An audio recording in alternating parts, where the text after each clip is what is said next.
Hi అండి. Welcome back to SS Telugu audio నవలలు. ఈరోజు మీరు వినబోయే నవల ఏది గమ్యం ఏది మార్గం. మాలతి చందూర్ గారు రచించారు. 1971లో వచ్చిందండి ఈ నవల. ఇక నవల్లోకి వెళ్ళిపోదాం. మేరీని పెళ్లి చేసుకుంటానని విశ్వనాథం తల్లిదండ్రులకు చెప్పేసరికి వాళ్ళెంత దెబ్బలాడారో. ఈ నిశ్చయం విన్నాక అంతకు 10 రెట్లు పేచీ పెట్టారు మేరీ తరపు వాళ్ళు. విశ్వనాథం, మేరీ ఇద్దరు థర్డ్ ఎంజీలో ఉండగా తమ స్నేహం మామూలు స్నేహం కాదని, ఇది ప్రేమ భావమని గ్రహించుకున్నారు. అయితే వీరి కుటుంబాలు రెండు ఉత్తర దక్షిణ ధృవాలు. అవి కలవడమన్నది కలలోని వార్త అని తెలుసుకుని రెండు వైపుల వారిని ఎదిరించి పెళ్లి చేసుకునేందుకు నిర్ణయించుకున్నారు. విశ్వనాథం ఆంధ్ర శ్రోతీయ బ్రాహ్మణ కుటుంబానికి చెందినవాడు. తెల్లగా బక్కపల్చగా ఆకర్షణీయంగా ఉంటాడు. నలుగురు అన్నదమ్ముల్లో రెండోవాడు. పెళ్లి కావలసిన 2 చెల్లెళ్ళు తమ్ముళ్ళు ఉన్నారు. బస్తీ కాక పల్లెటూరు కాక మధ్యస్థమైన ఊరు వాళ్ళది. అది ఒక జమీందారీలోది. ఆ ఊళ్ళో 4-5 భవంతులు జమీందారులు ఉన్నాయి. కోట గుమ్మాలు, విశాలమైన లోగిళ్ళును. జమీందారీపై ఆధారపడ్డ కుటుంబాలు, ఆ ఎస్టేట్లో పనిచేస్తున్న వారి కుటుంబాలు ఎక్కువ ఆ ఊళ్ళో. విశ్వనాథం పూర్వీకులంతా ప్రభు ప్రాపకంలో గడిపారు. పేని తొట్టలుగా తండ్రివైపు బంధువులవి 10-15 కుటుంబాలున్నాయి. స్వంత ఊళ్ళోనే. అతని బంధువులందరిలోకి వీళ్లే కొంచెం సంపన్నులు, చదువుకొన్నవారును. విశ్వనాథం అన్నగారు రామ్మూర్తి హైస్కూల్లో హిస్టరీ టీచర్. ఆయనకిద్దరు పిల్లలు. పెద్ద చదువులు చదివిన విశ్వనాథం తమ వంశానికి గౌరవం, ఇంటికి ధనం తెస్తాడని ఆశపడ్డ తండ్రి కలలు కలలయ్యాయి. మేరీ సిరియన్ క్రిస్టియన్ కుటుంబానికి చెందింది. తాత ముత్తాతలు కేరళ వాసులు. మలయాళంతో పాటు తమిళం ప్రస్తుత మాతృభాష చేసుకున్నారు. మేరీకి తండ్రి లేడు. అన్నగారు డాక్టర్, అక్కగారు నర్సింగ్ జాబ్లో ఉంది. మేరీ డాక్టర్ అయ్యాక తమ మతం వాడిని పెళ్లి చేసుకుని ఉద్యోగం చేస్తుందని అనుకుంటున్నారు ఇంట్లో వాళ్ళు. చామన ఛాయగా కొంచెం పొట్టిగా ఉన్న మేరీ సహృదయ.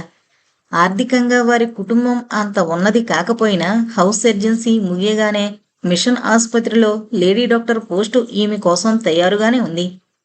మతం పట్ల సిరియన్ క్రిస్టియన్స్కి ఉన్న పట్టుదల సర్వసాధారణంగా ఎవరికీ ఉండదు. తాము అతి పురాతన మతం వారమని, పవిత్రమైన క్రిస్టియన్లమని వారి నమ్మిక.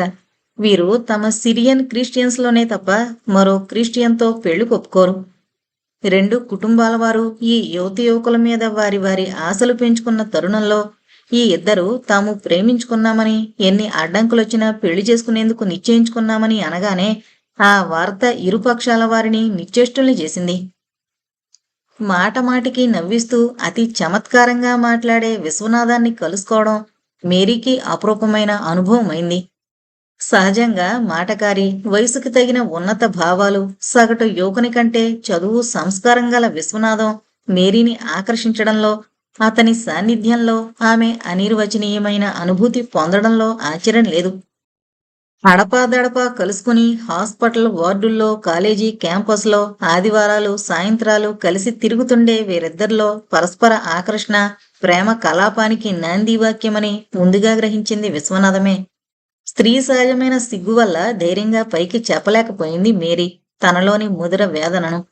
హౌస్ సర్జెన్సీ ఇంకో 4 నెలలకు అయిపోతుందనగా ఒక సాయంత్రం ఇద్దరు ట్రిప్లికేన్ బీచ్లో కూర్చునుండగా విశ్వనాథం మేరీని కదిపాడు. అయితే నీ ఫ్యూచర్ ప్లాన్స్ ఏంటి అని. మేరీకి ఫ్యూచర్ శూన్యంగా ఉంది. అల్లరితో చొలొక్తులతో నవ్విస్తుండే ఈ మనిషిని వదిలి తమ ఊరు వెళ్ళిపోవడం, ఉద్యోగంలో చేరిపోవడం.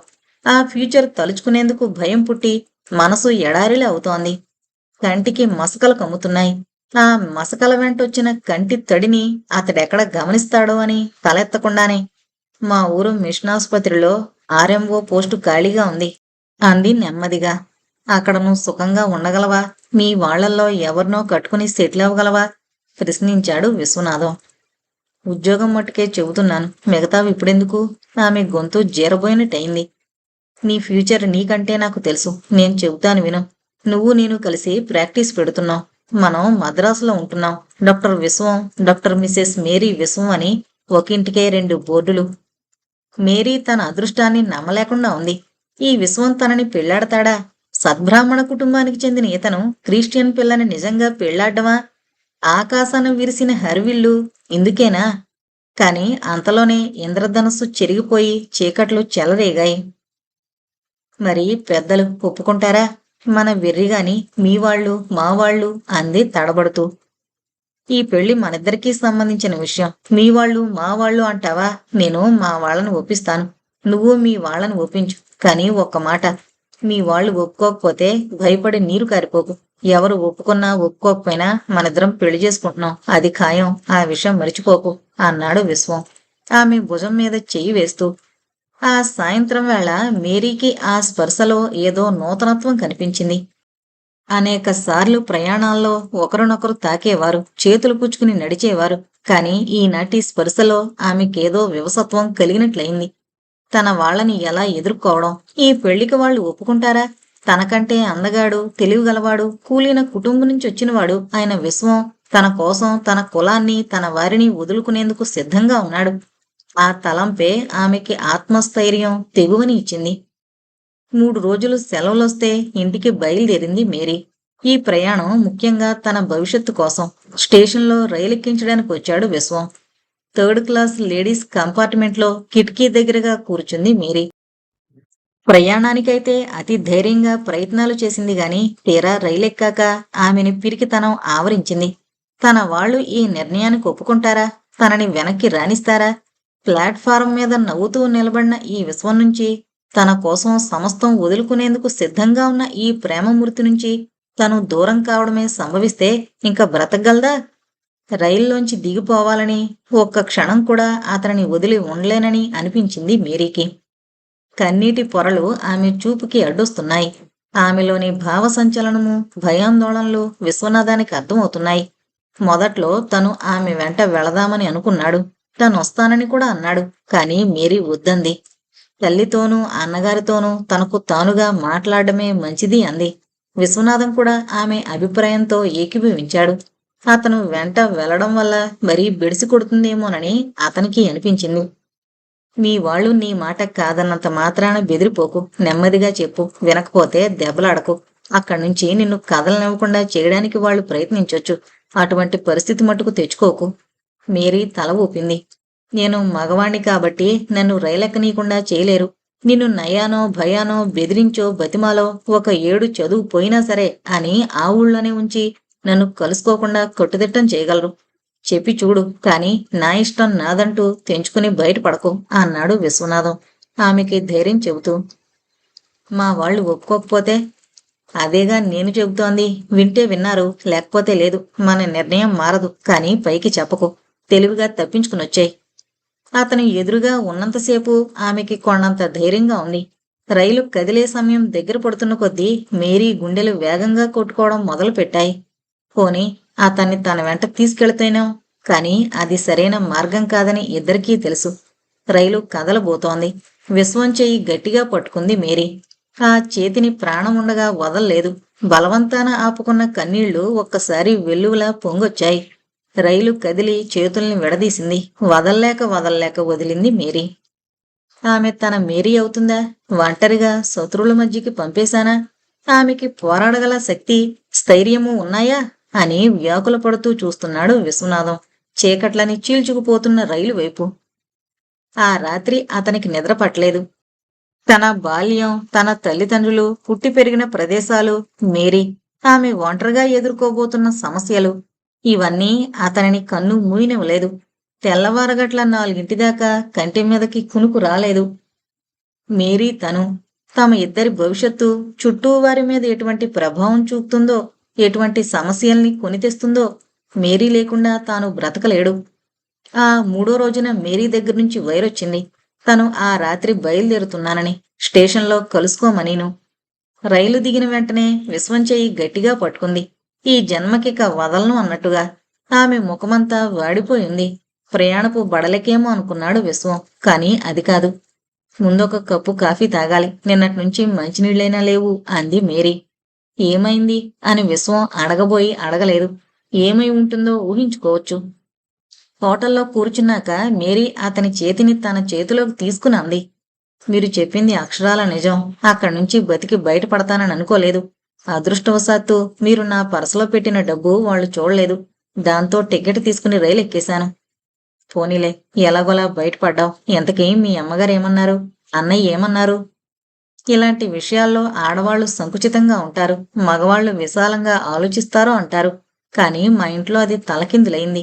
నేను మిమ్మల్ని పెళ్లాడతానని అనగానే అమ్మ ఏడ్చింది, అన్నం మానేసింది, బ్రతిమలాడింది. ఇలాంటి చెడ్డ పని చేసి మన మతానికి ఇంటికి చెడ్డ పేరు తీసుకుని రావద్దంది. కానీ మా అన్నయ్య ప్రవర్తన మటుకు నేను కలలో కూడా ఊహించలేనట్లయింది అని ఒక క్షణం ఆగింది మేరీ. బెదిరించాడా? బెదిరించడం అనేది చాలా చిన్న మాట. ఊళ్ళో పెద్దలందరితో చెప్పాడు, మా మత గురువుతో సహా. వాళ్ల ముందు నెమ్మదిగా సౌమ్యంగా మాట్లాడేవాడు. వాళ్ళు వెళ్ళాక తంతాను, కాళ్ళు విరగొడతాను అని బెదిరించేటప్పటికీ ఆశ్చర్యం వేసింది. నన్ను ఎత్తుకుని ఆడించి డాక్టర్ చదవమని ప్రోత్సహించిన జోసఫ్ అన్నయ్య ఇతనేనా అని తెల్లబోయాను. నన్ను కంట కనిపెట్టుండమని మా అమ్మని రహస్యంగా హెచ్చరించాడు. ఎవరి గదిలో వారు పడుకునే మా ఇంట్లో అమ్మ నా గదిలో మకాం పెట్టడం, చిన్నప్పటినుంచి అనుకుంటున్న జార్జితో బెట్రోతల్ జరిపించాలని అన్నయ్య తొందరపడ్డం చూస్తే కంగారు పుట్టింది. ఆ హీరో ఎవరు అన్నాడు విశ్వం చిలిపితనంగా. మీరు ప్రతిదీ తేలిగ్గా తీసుకుంటారు. జార్జ్ మా థర్డ్ కజిన్, లెక్చరర్ తిరుచిలో. అతన్ని రమ్మని టెలిగ్రామ్ ఇచ్చాడు అన్నయ్య. తర్వాత అదేదో ఇంకొకరికి సంబంధించిన కథలా అడిగాడు విశ్వం. అతనొచ్చి మా మత గురువు ఎదుట చర్చిలో ప్రమాణం చేస్తే నేను మాట తపనని మా అన్నకు తెలుసు. అందుకని ఈ తంతుకు ప్లాన్ వేశాడు. బెట్రోతలైతే నువ్వు కట్టుబడి ఉండేదానివా? ఏమో, అలాంటిది జరిగి నేను మిమ్మల్ని పెళ్లాడలేకపోతే ఒకందుకు, పెళ్లాడితే అపచారం చేశాని మరొకందుకు బాధపడి ఉండేదాన్ని. అందుకనే వాళ్ల ప్రయత్నాల్ని కాదనకుండా ఊరుకుని నిన్న మధ్యాహ్నం రహస్యంగా మీకు వైరిచ్చి రాత్రి కట్టు బట్టలతో రైలెక్కాను అంది మేరీ. ఇక తను చెప్పేదేమీ లేదు అన్నట్టు. మీ వాళ్ళు వెతుక్కుంటారేమో, మీ అన్నయ్య మద్రాసు వచ్చి అల్లరి చేస్తాడేమో అన్నాడు విశ్వం. మేరీ పైకి అనలేదు గాని ఆ భయాలు ఆమె మనసులో లేకపోలేదు. ముఖ్యంగా తన అన్నగారు ఆ వెర్రి కోపంలో విశ్వనాథాన్ని ఏమన్నా చేస్తాడేమోనని కూడా భయంగా ఉంది. మా ఊళ్ళో మా అన్నకు స్థానబలం ఉంది. ఈ ఊళ్ళో నాకు మీ అండుంది. మన మిత్రులంతా మన పక్షానుంటారు. మీరు కూడా మీ వాళ్ళని చూసి రావడమే తరువాయి. అక్కడ ఎలా మర్యాద జరుగుతుందో అంది మేరీ కాఫీ మీద తేలుతున్న పాలనొరగని చెంచాతో కలుపుతూ. మా వాళ్ళు మట్టుకు తక్కువ తిన్నారనుకున్నావా? ఎటొచ్చి గదిలో పెట్టి తాళం పెట్టకపోవచ్చు. మగవాణ్ణి కాబట్టి నీలాగా తప్పించుకుని రానక్కర్లేదు. ధైర్యంగా రైలెక్కచ్చు, అంతే తేడా అన్నాడు విశ్వనాథం. మేరీని ఆమె రూంలో దించాడు. చిన్న సూట్ కేసుతోనే రైలెక్కింది కాబట్టి బట్టల ఇబ్బంది లేదు కాని టూత్ బ్రష్, పౌడరు, సోపు లాంటి నిత్యవాడకపు వస్తువులు కొనుక్కోవలసి వచ్చింది. ఇద్దరూ సంపాదనా పరులు కాలేదు. ఇంటరీన్లో వచ్చే అలవెన్స్ బోటాబోటీగా ఉంటుందే కాని ఖర్చులకు సరిపోదు. అంతదాకా డబ్బు ఒక పెద్ద సమస్య కాదు వీరిద్దరికి. మేరీ ప్రయాణానికి, తన ప్రయాణానికి ఫ్రెండ్స్ దగ్గర చేబదులు తీసుకున్నా ఆ ఇచ్చిన వారు కూడా తాము ఒక మంచి పనికి సాయపడుతున్నామనే భావనతోనే ఇచ్చారు. కొంచెం సద్దుమణిగాక 2 రోజులు సెలవు తీసుకుని రైలెక్కాడు విశ్వనాథం. స్టేషన్కి పంపడానికి వచ్చింది మేరీ. మీరు మళ్ళీ తిరిగొస్తారా? మీ వాళ్లతో కలిసిపోయి నన్ను మరిచిపోతారా అన్నట్లు ఆమె కళ్ళు మాటలకందని భయాలతో ప్రశ్నిస్తున్నాయి. అనురాగంతో, నమ్మకంతో చూసే అమాయకమైన ఆ కళ్ళు అతని హృదయానికి లంగరు వేశాయి. వార్డులో గంభీరంగా తిరుగుతూ రోగులకు ధైర్యవచనాలు చెప్పే మేరీ వేరు, ఈ మేరీ వేరు. వృత్తి నిర్వహణ పట్ల ఆ డాక్టర్ మేరీకున్న పట్టుదల అపారం. అయితే ప్రేమానుభవంలో కొట్టిమిట్టాడుతున్న మిస్ మేరీ అందరి ఆడపిల్లల్లాంటిదే. ఏ సిల్లి, ఎల్లుండి బయలుదేరి వచ్చేస్తాను. ఈ ప్రయాణంతో మనం మద్రాసు వాసులమో కోస్తా జిల్లాల వారిమో తేలిపోతుంది. నేనొచ్చేదాకా డ్యూటీ అయ్యాక సరాసరి రూమ్కొచ్చేయ్, ఎందుకైనా మంచిది అని హెచ్చరించాడు. ప్లాట్ఫామ్ మీద దీపాల వెలుగులో ఆమె కళ్ళు తళతళా మెరుస్తున్నాయి. ఆ మెరుపులో కన్నీటి తడుందని విశ్వానికి తెలుసు. తనపై అంత నమ్మకం గురిగల అమాయకురాలు తనకు సహచరిణిగా లభించడం ఏనాటి పూర్వపుణ్యమో. రైలు కనుమరుగయ్యేదాకా చెయ్యి ఊపుతూనే ఉంది మేరీ. విశ్వనాథం ఎందుకిలా అర్జెంటుగా వస్తున్నాడా అని ఇంట్లో వారు కారణాలు వెతుకుతుండగా స్టేషన్కి హైస్కూల్లో చదువుతున్న 2వ తమ్ముడొచ్చాడు. అమ్మవాళ్లు కులాసాగా ఉన్నారా అని ప్రశ్నించాడు తమ్ముణ్ణి. ఆ, అంతా బాగున్నారు అని బదులు చెప్పాడు తమ్ముడు. మద్రాసు నుంచి అమాంతం ఎందుకిలా ఊడిపడ్డాడా అని ఆ పిల్లాడికి అనుమానంగానే ఉంది. కాని అడిగేపాటి ధైర్యము, చనువు లేవు ఈ అన్న దగ్గర. ఇంటికెళ్ళి స్నానాదులు ముగించి భోజనం చేశాడు విశ్వనాథం. ఆ సాయంత్రం రామ్మూర్తి స్కూల్ నుంచి వచ్చేదాకా వాతావరణం మామూలుగానే ఉంది. కాని ఎవరి మనసులో వారికి ఇంకో 3 నెలల్లో హౌస్ సర్జెన్సీ అయిపోయి పెట్టే బేడలతో రావలసిన ఈ మనిషి ఎందుకిలా ఊడిపడ్డాడా అని సందేహంగా ఉంది. అందరూ ఎవరికి వారు ఊరుకున్నారు. సాయంత్రం రామ్మూర్తి హాల్ నుంచొచ్చి కాఫీ తాగి తమ్ముడొచ్చాడు కదా అని టౌన్ హాలుకి వెళ్లకుండా ఇంట్లోనే ఉండిపోయాడు. మధ్యహాల్లో తండ్రి ఉయ్యాల బల్ల మీద కూర్చునుండగా అన్నగారు పడక కుర్చీలో జేరగిలబడి ఒళ్ళో రెండో పిల్లని కూర్చోబెట్టుకుని అక్కడే మడత మంచం మీద కూర్చున్న తమ్ముడికేసి ఏరా ప్రాక్టీస్ పెడతావా ఉద్యోగం చేస్తావా అని ప్రశ్నించాడు. తమ్ముడి రాకలో గల విశేషం కనిపెట్టడానికి నాంది ప్రస్తావనగా. ఇంకా ఏం నిర్ణయించుకోలేదు అన్నాడు విశ్వం. నువ్విలా మీనమేషాలు లెక్కబెడుతూ కూర్చుంటే లాభం లేదు. ఆ అన్నవరం వాళ్ళు మీ వదినకి రోజు రోజు ఉత్తరాలు రాస్తున్నారు. వాళ్ళు నీకిచ్చే కట్నంతో మన సుందరికి పెళ్లి చేయాలని మర్చిపోతున్నావా అన్నాడు రామ్మూర్తి. చదువు పూర్తయింది, ఇక పెళ్లి సంగతి నిశ్చయించుకోవడానికి లైన్ క్లియర్ అయిందనే ఉద్దేశంతో. తమ్ముడికి వాళ్ళివ్వబోయే 10,000లో 5,000 పెద్ద చెల్లెలు సుందరికి కట్నంగా ఇవ్వాలని ఏనాడో ఇంట్లో అందరూ ఒక నిశ్చయానికొచ్చేశారు. ఈ ఇచ్చే కట్నానికి ఎదురు చూడ్డం విశ్వంతో సహా వారెవరికీ ఎబ్బెట్టుగా తోచలేదు. అన్నవరం అమ్మాయి రామ్మూర్తి భార్య జానకికి పినతండ్రి కూతురు. ఆ పిల్లని తన తోటి కోడలు చేసుకోవాలని ఇంటి పెద్ద కోడలు హోదాలో పువ్విళ్ళూరుతోంది జానకి. నేనా సంబంధం చేసుకోవడం లేదు, అది చెప్పడానికి వచ్చానిప్పుడు అన్నాడు విశ్వం దృఢంగా. బాంబు పేలితే చప్పుడవుతుంది, కానీ ఈ బాంబు చుట్టూ వారిని స్తంభింపజేసింది. ఎవరి నోట వెంట మాటలేదు. అంతవరకు గదిలో తలుపు వెనకనున్న వదినగారు తల బయటికి పెట్టి ఒక్కసారి మరిది వంక తీక్షణంగా ఆశ్చర్యంగా చూసింది. నీకు మీ వదిన చెప్పే సంబంధం ఇష్టం లేకపోతే ఇంకో సంబంధం చేసుకో అన్నాడు అన్నగారు. ఉడుకుతున్న తక్లీని అలా గాలిలో వదిలి ఎడంచెయ్యి ఎత్తి పట్టుకునున్నాడు తండ్రి.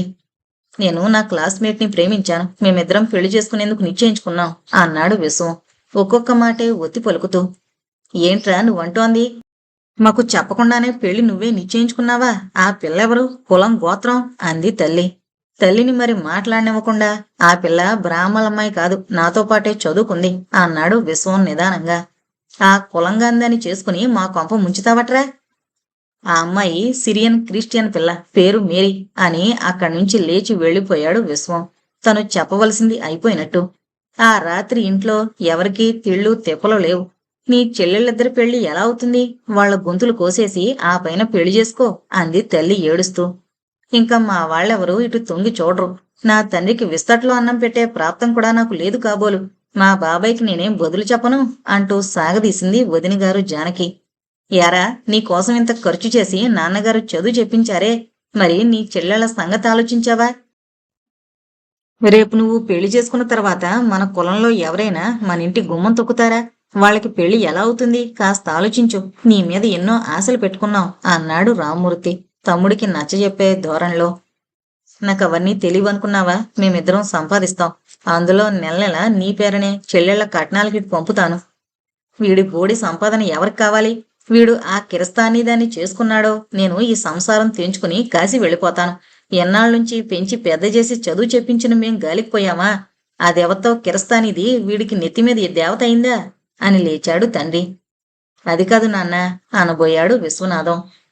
ఆ పిల్లను నువ్వు చేసుకున్న రోజున నీకు నేను నాన్నని కాను, నువ్వు నా కొడుకువి కావు. నాకు ముగ్గురే మగపిల్లలు అనుకుంటాను. మళ్ళీ గుమ్మంలో అడుగు పెట్టావో తండ్రి వెర్రి కోపంతో మీదకి రాబోయాడు. రామ్మూర్తి విశ్వనాథాన్ని వీధి చివరికి తీసుకెళ్లి, ఒరే, నీకంత ప్రేమగా ఉంటే ఆ పిల్లని మద్రాసులో ఉంచేయ్. ఇక్కడ మామూలుగా అన్నవరం పిల్లని పెళ్లి చేసుకో. నా మాట విను. పెద్దవాణ్ణి ఎందుకు చెబుతున్నానో ఆలోచించు అన్నాడు. నాకు మనసు ఒప్పదు, అలాంటి పని నేను చేయలేను అన్నాడు విశ్వనాథం. ఏంట్రా నీ వెధవ కబుర్లు నువ్వును? పోనీలేని నెమ్మదిగా చెబుతుంటే. సుందరికి 13 వెళుతున్నాయి, సీతకి 10 నిండాయి. వీళ్ళిద్దరి పెళ్లిళ్ళు ఎలా? ఉన్నది మన్నది అంతా నాన్నగారు నీ చదువుకు పెట్టారా? తమ్ముళ్ళ చదువులు ఎలా పూర్తవుతాయి? నువ్వా పనిచేశాక మళ్ళీ మేమిక్కడ తలెత్తుకుని తిరగలమా? అది కాదన్నయ్య, ఆ అమ్మాయి నన్ను నమ్ముకునుంది. నేను ఆమెకు అన్యాయం చేయలేను. చెల్లెళ్ల పెళ్లి బాధ్యత నా నెత్తిన పెట్టుకుంటానన్నానుగా. ఎవర్రా అన్నయ్య? ఈ పెళ్లి చేసుకుంటే నీకు అన్న, తమ్ముళ్ళు, చెల్లెళ్ళు, అమ్మ, నాన్న ఎవరూ లేరనుకో. డబ్బుతో చెల్లెళ్లకు మొగుళ్ళని తేవడం తేలికనుకుంటున్నావు కాబోలు. వెధవ డబ్బు. కులం పోయాక డబ్బు ఎవరిని రక్షిస్తుంది? నా మాట విను. ఆ పిల్లని వదులుకోమండం లేదు. ఎంతమందికి 2 పెళ్లాలు లేరు? ఆ అమ్మాయిని మద్రాసులో ఉంచు. ఇక్కడ గప్చిప్గా పెళ్లి చేసుకో. ఆ తర్వాత అన్నీ సర్దుకుంటాయి. అలాంటి పని నేను చచ్చినా చేయను. తెలిసి ఇంకో పిల్ల గొంతుకోయను. మేరీకి అన్యాయం చేయను. మరి మమ్మల్నంతా ముంచుతావా? బాగుంది. నా చాలీ చాలని ఈ మేస్టారు జీతంలో ఇద్దరు చెల్లెళ్ల పెళ్ళిళ్ళు, తమ్ముళ్ళ చదువులు, నా పిల్లల బాగోగులు, ఈ అప్రతిష్ట, నాన్నగారు, అమ్మ. నువ్వింత కసాయివాడు అవుతావనుకోలేదురా విశ్వం. నాకీ ఆస్తిపాస్తులు అక్కర్లేదు. నా దారిని నేను పోతాను అన్నాడు విశ్వం దృఢంగా. అలాగే వెళ్ళు నాయనా వెళ్ళు. నీలాగా నేను నా సుఖం నా పెళ్ళం అని వెళ్ళలేనుగా. ఎలాగోలా ఆ ఆడపిల్లలకి పెళ్లి చేస్తాను. కానీ ఒక్క మాట, ఈ ఊరు పొలిమేరలోకి మాత్రం రాకు. నీకు పుణ్యం ఉంటుంది. నీ నీడ మా నెట్టి మీద పడనీకు. కనీసం ఆ ఉపకారమైనా చెయ్యి అన్నాడు రామ్మూర్తి ఆవేశంతో. ఇంటి వాకిట్లోకొచ్చేసరికి ఇంటి నిండా లైట్లు, హడావిడి. చెల్లెళ్ళు సన్నగా ఏడుస్తున్నారు. పెరట్లో నూతి చెప్టా మీద తల్లి కూర్చునుంది. వదినిగారు గట్టిగా పట్టుకుని తల్లిని ఓదారుస్తుంది. ఏంటమ్మా అంటూ ఆదుర్దాగా వెళ్ళాడు విశ్వనాథం తల్లి దగ్గరకు. నాయనా, నువ్వీ పాడు పని చేయనని మాటివు అంటూ నూతిలోకి దూకబోయిన తల్లి చెయ్యి అందించింది. విశ్వం తల్లి చెయ్యి అందుకున్నాడు. నా తండ్రి, నన్ను వదిలి వెళ్ళకురా. ఆ కిరస్తాని పెళ్లి చేసుకోనని ప్రమాణం చేయరా అంది ఏడుస్తూ. విశ్వం కళ్ళకి అమాయకురాలైన మేరీ, తన కోసం అందర్నీ వదులుకొచ్చిన మేరీయే కనిపిస్తోంది. ఇప్పుడవన్నీ ఎందుకమ్మా అని తప్పించుకోబోయాడు. ఛీ అపరాచుడా, నీకు నాకంటే ఆ కిరస్తాని ముండ ఎక్కువైందా? నువ్వు నా కడుపున చెడబుట్టావు అంటూ లేచి తల్లి గిరున్న వెనక్కి తిరిగింది. ఏంటి పథకాలు, పన్నాగాలు? ఈ ఇంట్లో వాళ్ళకి తను ఏమీ కాడా? అందరూ తనని శత్రువుగా భావించేందుకు తను చేసిన తప్పేంటి? చెల్లెళ్ల పెళ్లిళ్లకు తను సాయం చేస్తానని అంటున్నాడే. కుటుంబ బాధ్యతలు తను విస్మరించలేదే. అయినా ఈ ఇంట్లో వాళ్ళు తననేదో వంచుకుడుగా, పరాయివాడుగా భావిస్తున్నారు. ఆ రాత్రి 10 గంటలకే ఇల్లు వదిలి స్టేషన్లో రాత్రి 3 గంటల దాకా జాగరణ చేసి బెజవాడ వెళ్లే ప్యాసింజర్ ఎక్కి ఆ మరనాటి ఉదయానికి మద్రాసు చేరుకున్నాడు.